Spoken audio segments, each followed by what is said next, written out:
Hi மக்களே, welcome to the third reports. இன்னைக்கு நம்ம கம்பி கட்டின கதை படத்தோட ரிவ்யூவை தான் பார்க்க போகிறோம்.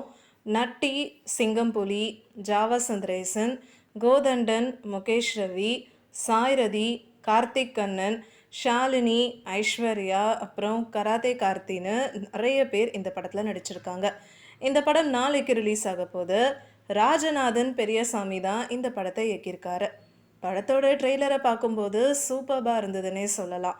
அதுவும் சதுரங்க வேட்டையில் நட்டி எப்படி காமெடியாகவும் அதே சமயம் மற்றவங்களை ஏமாத்துறதுல புலியாக இருந்தாரோ அதே மாதிரி தான் இதுலேயும் இருக்கார். அதில் இருந்தே இந்த படத்தோட எக்ஸ்பெக்டேஷன் மக்கள்கிட்ட கூடியிருக்கு. ஸோ வாங்க இந்த படத்தோட கதை என்னன்னு பார்த்துடலாம். வெளிநாட்டில இருந்து பல ஆயிரம் கோடி மதிப்புள்ள வைரம் நம்ம இந்தியாவுக்கு வருது. இந்த வைரம் ஏதோ ஒரு விதத்தில் கஸ்டம்ஸ் கிட்ட மாட்டிடுது. ஆனால் இதை பற்றி கஸ்டம் ஆஃபீஸர்ஸ்க்கு ஒன்றுமே தெரியாது. இந்த வைரத்தை எப்படியாவது கஸ்டம்ஸ்க்கு தெரியாமல் வெளியில் எடுத்துகிட்டு வரணும்னு பிளான் போடுறாரு போலீஸ் ஆஃபீஸராக இருக்க கராத்தே கார்த்தி.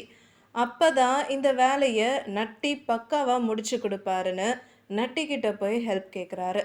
இந்த வைரத்தை திருடினதுக்கப்புறம் எதுக்காக இவன் கிட்ட கொடுக்கணும்னு யோசிச்ச நட்டி இதை நம்மளே வச்சுப்போன்னு முடிவெடுக்கிறாரு. அதே மாதிரி இந்த வைரத்தை கஸ்டம்ஸ்க்கு தெரியாமல் எடுத்துகிட்டு வந்து ஒரு தோட்டத்தில் மறைச்சும் வச்சிடுறாரு. இருந்தாலும் போலீஸ் இவரை அரெஸ்ட் பண்ணிடுறாங்க.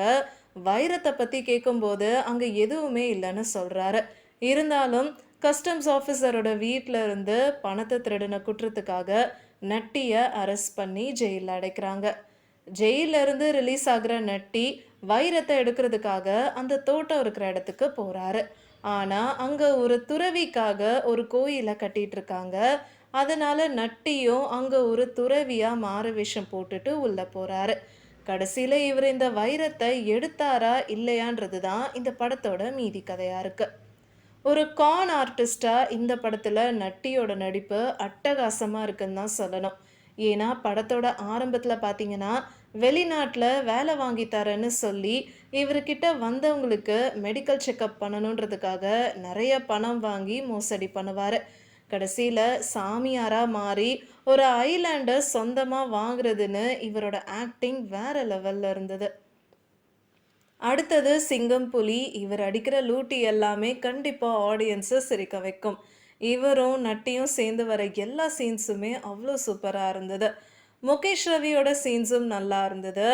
வில்லனா வர கராத்தே கார்த்தி, அப்புறம் அந்த ஊரில் இருக்கிற எம்எல்ஏன்னு இவங்களோட போர்ஷன்ஸும் நல்லா இருந்தது. படத்தில் வர டயலாக்ஸ், கதை நகர்ற விதம்னு எல்லாமே ரொம்ப இன்ட்ரெஸ்டிங்காக இந்த படத்தில் கொண்டு வந்திருக்காங்க. இந்த படத்தோட பட்ஜெட் ரொம்ப கம்மி தான். இருந்தாலும் விஷுவல்ஸ் எல்லாமே பக்காவாக இருந்தது. டெக்னிக்கல் டீம்னு பார்க்கும்போது ராஜ்நாத்துக்கு இது முதல் படமாக இருந்தாலும் ஸ்டார்டிங்லேருந்து எண்டிங் வரைக்கும் அவ்வளோ இன்ட்ரெஸ்டிங்காக இந்த கதையை கொண்டு போயிருக்காரு. முருகானந்தம் கதை எழுதின விதமாக இருக்கட்டும், டயலாக்ஸாக இருக்கட்டும், ரெண்டுமே இந்த படத்துக்கு பெரிய ப்ளஸ் தான். ஜெய் சுரேஷோட சினிமாட்டோகிராஃபியும் பிரைட்டாக கலர்ஃபுல்லாக இருந்தது. காசைதான் கடவுளடா மகாராஜா படத்துலேருந்து எடுத்துகிட்டு வந்த ரெஃபரன்ஸும் ரசிக்க வைக்குது. மொத்தத்தில் ஒரு அருமையான கலகலப்பான திரைப்படம் தான் இந்த கம்பி கட்டின கதை. இந்த தீபாவளிக்கு கண்டிப்பாக உங்கள் ஃபேமிலி அண்ட் ஃப்ரெண்ட்ஸோடு சேர்ந்து தேட்டரில் இந்த படத்தை பார்க்குறதுக்கு மிஸ் பண்ணிடாதீங்க.